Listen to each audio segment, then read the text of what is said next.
Marhaban. Hello. My name is Ian Campbell. This is the 11th in a series of videos intended to teach you the Arabic alphabet and sound system and to prepare you to understand how to learn vocabulary words. In this lesson, we're going to learn 3 more letters of the alphabet: fa, qaf, and kaf. None of them is very difficult, so let's just jump right in and get to it.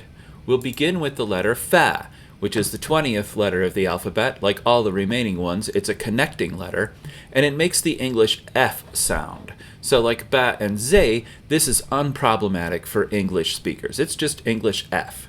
And in the by itself form, it's going to look like this. We're going to make a loop, and it's going to have a little neck, and it's going to have a long flat tail that sits on the line, and then it gets a dot. So this is our English letter F. And let's go down and learn to draw it in the various forms. Again, with the solo form, you have the loop, I call it the head, the neck. The neck is very important. Don't neglect the neck. And then the long flat tail and the single dot above the loop. In the first position, you're going to get the head and the neck. Remember, the neck is important. And then you're going to move on to the next letter and then come back and put your dot on top of it. So what I don't want you to do is to do this, to make the loop on the line and then move along. And the reason is because people are going to mistake it for the letter M as in mother. So make sure that your first position fa and your solo fa have their neck. Very important. In the middle position, it's going to look a little bit different. We're going to go up and we're going to make this kind of vertical loop like this, and move on, and then come back later and put our dot on. And if you'll remember in the previous lesson about ein, I was very clear about how you want to make medial ein have a flat top like this. And this is the reason why, is that you want to clearly distinguish between ein and ghain, and then fa, and as we'll see in a moment, qaf as well. So we want this vertical loop here most of the way up to the dashed line with the dot on top of it. And then in the final position, we're going to kind of combine those two. We're going to make our loop, and we're going to have our long flat tail. And it's critically important to note that the long flat tail sits on the line like this. And when I get to qaf in just a second here, you will see why this is important. So this is the letter F as in English, as in Fred or February. So it shouldn't be any problem at all for you to learn to pronounce, and learning to draw it isn't that difficult either. Now let's go to the next letter, which is qaf. It's also a connecting letter, and it makes the sound usually represented by Q when we transliterate it into English, but it's really the darker, emphatic counterpart to the K sound, which is the next letter, and I'll get to it in just a second. So what I'm going to do here is show you how to draw it, and then I'm going to give you a bunch of examples of how to contrast it and the letter kaf, the K sound. So qaf looks kind of like fa, except different. Qaf has 2 dots instead of 1, and instead of his tail sitting on the line flat like this, it goes well underneath the line and comes back up.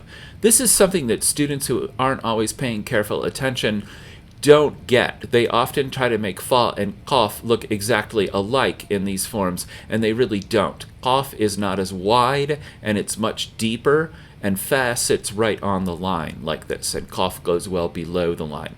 So please watch out for that, and don't make that mistake first and then learn the pattern and keep making that mistake. Instead, learn it right from the start. So if we go to the solo form, again, it's going to look a lot like fa here at the beginning, but it's going to be way rounder. That was terrible because I made it kind of flat. So let's do that again. So it's going to be just like qaf with its head and its neck, only it's going to go underneath and come back up and get its 2 dots. At the beginning of a word, it's going to look just like fa, except for the dots. So we have our head, we have our neck, remember the neck is important, and we have our 2 dots. Medial position, same thing.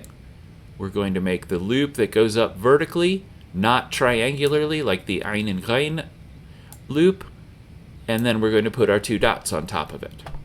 And then the last position is also going to be similar. We're going to combine those. We're going to make our loop up, and we're going to make our nice round tail come up and back around again, and then put our 2 dots. Those were bad dots. Let's make better dots. There we go.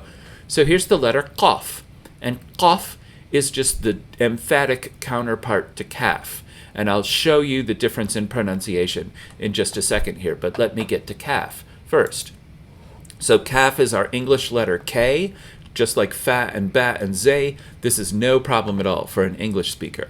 Kaf is the biggest letter in the alphabet. We're going to start here, going to go way down, going to curve around. We're going to make kind of 5/8 of a rounded square. And then we're going to put the same shape that we use for hamza, the uh-oh sound, in the middle of it. There's no hamza here. There's no uh-oh. In fact, I've never really been sure why this is here, but this is how we do it. A lot of people, when they're making it because they don't want to take the pen off the paper, they'll kind of come around and make a spiral like this. This is something you'll see fairly often as well. So kaf, letter K, when we make it by ourselves, again, thank you, Beach Ball. We come down and we make kind of a rounded part of a square here. And my computer is not cooperating with me right now. And then we put our little hamza sign. Why we put the hamza sign, again, I don't know. It's just part of the letter kaf. So kaf sits on the line like fa does, and qaf goes below the line. And in the next lesson, we'll learn the letter lam for L, and it goes well below the line. So be careful here. Kaf sits on the line. In the first position, it's got kind of an unusual form. You're going to start by making a nearly vertical stick that goes up halfway, cruise on to the next letter, and then you're going to come back and you're going to put the crossbar here. It even kind of looks like an English K a little bit. A lot of people don't want to take the pen off the paper, so they'll start with the crossbar and move along like this. This is very common as well. And there's no real difference between them. You needn't worry about which one you choose to make. In the middle of a word, we're going to go up like this to the halfway point, and we're going to cruise on to the next letter, and then we're going to come back when we do the dots, and we're going to put the crossbar on the kaf like this. So consider the crossbar of the kaf part of the dots. You make the haikal or skeleton of the word first, and then come back and put the dots and the crossbars on it. And in the final form, it's going to look a lot like the solo form. It's going to go up, and then some people will go back down. Some people will take their pen off the paper. It kind of depends on them. We're going to make our 5/8 of a square, and we're going to put our little hamza sign in it. So again, this is not a hamza. It's not an uh-oh. You have other letters that you put hamza on top of, notably wow and a dotless letter ya and an alif. But this is not a hamza. It's just part of the kaf. And again, I've been doing this for a very long time, and I don't really know why it's done that way. Let's move down and take a look at some examples here of how to pronounce these things. Actually, let me show the things that I want to pronounce. All right, so here we have a whole row of Fs. So here's fatha, and here's a fatha right here. This is how we spell it. So fatha, here's F at the beginning, fa. Notice that it has its head and its neck, and this is very important. Here's fatih, fatih, and again, you need to get used to pronouncing ha at the end of a word, because Arabic loves to put ha at the end of a word. So fatih, and you can see that these have the same 3 letters, fa and then ta and then ha, which means they share the same jidr or root, and they have meanings that are somewhere in the same solar system. The root means to open something, so a fatha is like an opener or a key, and fatih is open in the sense of color. What they mean is light color, like light gray or light green. So it's pretty obscure there how you get from one to the other. Here we have taftish, taftish. And we have the sukun over the fa, and here's the fa in the medial form with the more vertical loop. We don't want to confuse it with the triangular root over here, which is where ayn is. Here we have ta'rif, and here we have our fa tail sitting on the line the way we want it to. So here we have this triangular loop, and over here we have this regular loop. And that's why I want you to clearly differentiate between the two so you don't confuse the person who's reading what you wrote. Notice also that these 2 words, they don't have the same root. Here's fa and ta and sheen. Here's ayn and ra and fa. But they have what's called the same wazn, the same pattern. Ta with a fatha, and then the first letter be sukun, and then the second letter, and then long vowel ya, and then the third letter. Same thing here. Ta with fatha, first letter with sukun, second letter, long vowel ya, third letter. So these words don't have the same root, but they do have the same pattern, which means that they're similar parts of speech. In this case, it's making someone else perform that action is the usual way that one works. So as we go through these last few lessons, I'm going to start talking more and more about roots and patterns, because roots and patterns are what Arabic is built entirely out of, and if you can understand them, you'll have so much of an easier time getting to basic fluency in the language. And then here's fa by himself, ya'rif. And here's the ayn, ra, fa root again. So you could say, oh, these two are related in terms of meaning. These two are related in terms of syntax, in terms of parts of speech. So ya'rif means he knows. Ta'rif means introduction, as in introducing someone to someone else, getting them to know that person. And now we'll begin with qaf. Here's a good word, qarib. Qarib means near or close, also a relative because they're near or close to you. And when we learn adjectives, we like to learn their opposites as well, because Sesame Street taught us that was the right thing to do. So the opposite of qarib, close, is ba'id, far away.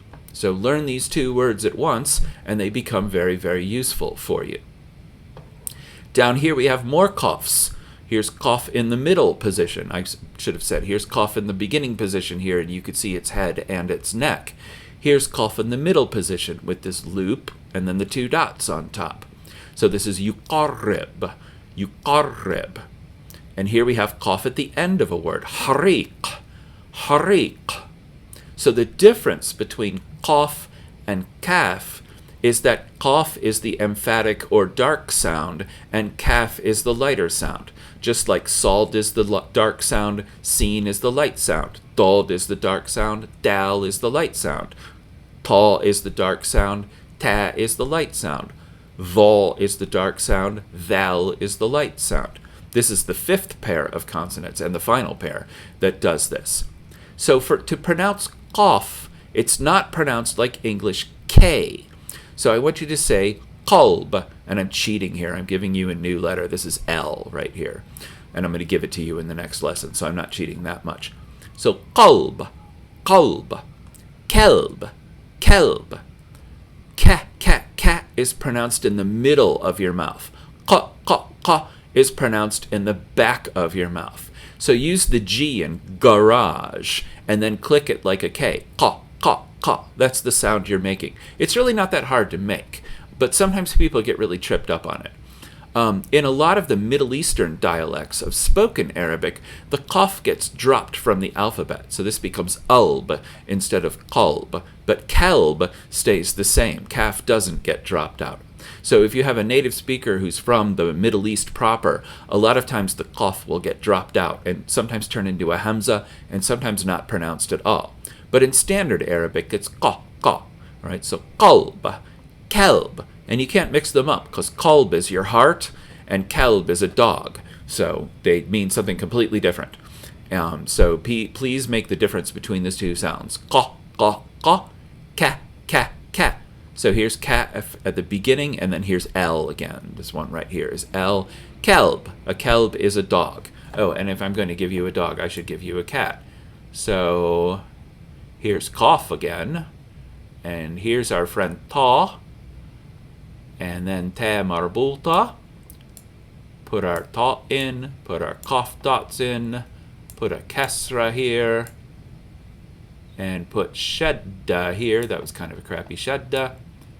Qitta. So a qitta is a cat. Qitta, itta in some of the Middle Eastern dialects.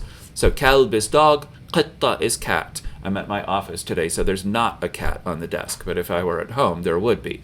So qitta is cat. Now learn this word, kathir. Kathir.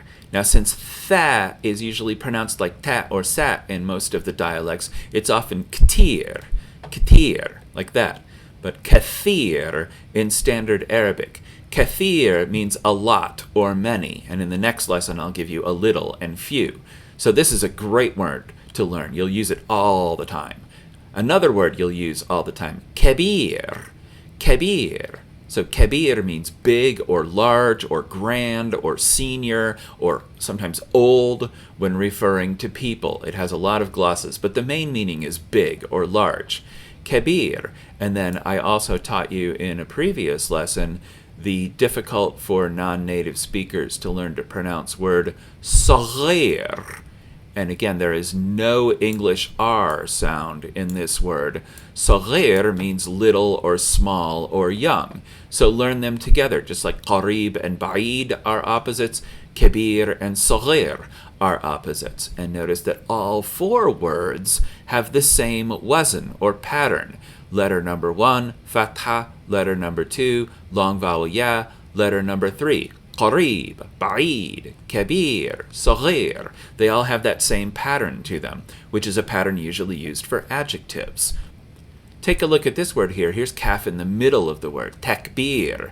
You can see they have the same root, kaf, ba, ra. Takbir means magnification, making it bigger, and it has the same pattern as these two words, taftish and ta'rif.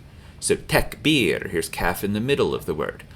Ihtikak, it means friction, by the way. Remember, we love to have hat with a sukoon on it in Arabic. Ihtikak. The rest of the word is easy. But ihtikak, you have to learn to make that whisper sound in the middle of a word. Here's hakka, which means itching, and haqqa, which means the truth. So you have to be very careful about these. Same basic sound, ka, ka, ka, but qaf is pronounced back further in your mouth and with a lower pitch. And with that, I will say, ma salama, goodbye.